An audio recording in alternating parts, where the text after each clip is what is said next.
Thank you, Israel, for doing the world a favor and eliminating the total leadership of Hezbollah, the most lethal terrorist organization in the world today. Israel eliminated those who killed our Marines in Lebanon and committed and organized terrorist attacks on our American interests across the world. Those who America has been looking for decades and unable to find or take out despite the millions of dollars of bounty on their heads. Thank you, Israel, on behalf of Lebanese in Lebanon and around the world, who would never dare come out publicly and thank you. On their behalf, I thank you. I am receiving thousands of messages on my social media from Lebanese rejoicing in and out of Lebanon at the hope that they can take their country back and build it again to be what it once was, Paris of the Middle East, before Hezbollah destroyed it.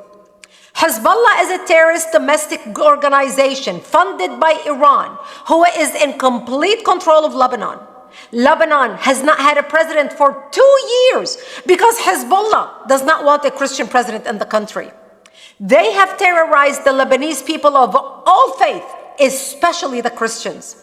And before you start commenting on this video saying how much did AIPAC pay you to say this, let me make something very clear. AIPAC has never paid me a dime. They have never even invited me to speak at their conference or any of their meetings. The Israeli government doesn't pay me a dime. I speak out the way I do because of my conviction and my life experience. I remember a time when we lived in peace, Israelis and Lebanese of South Lebanon together. I used to drive my car to work between Lebanon and Israel.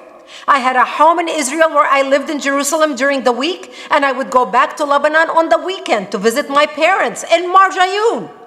We had the good fence where many Lebanese went to work in Israel daily. South Lebanon prospered. We used to take our friends visiting from Beirut in their Lebanese cars to Israel and visit Haifa, Tel Aviv, and Jerusalem. Many Lebanese married into Israel and vice versa. We even had a Lebanese consulate in Jerusalem, in Migdalay Megiddo, facing the Knesset, where I spent many evenings in 1984 and 1985.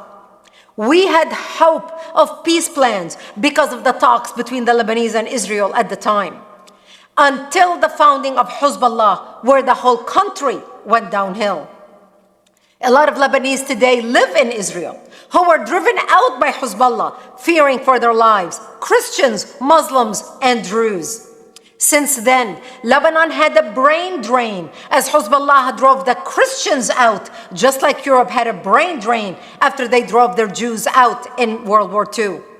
Lebanon traded their innovators, their business builders, their professionals for bomb makers, glorified terrorists, and hate-driven monsters. Many people tell me, why don't you go back? Because Hezbollah wants my head on a platter. My only crime is that I want peace with Israel. Many Lebanese of all faith do not want war with Israel. We want peace. We want prosperity. We want to raise our children together, to grow up and love and accomplish and build and turn the Middle East into paradise. Lebanese leaders, I am calling on you now. Now is the time to seize the opportunity and make peace with Israel. Take back your country. I am calling on all Lebanese leaders and influencers across the world to come together. Let's do it. If Jordan, Egypt, UAE, and many others in the Middle East can have peace with Israel, why can't Lebanon? Now is the time. Let's make history together and bring peace to Lebanon.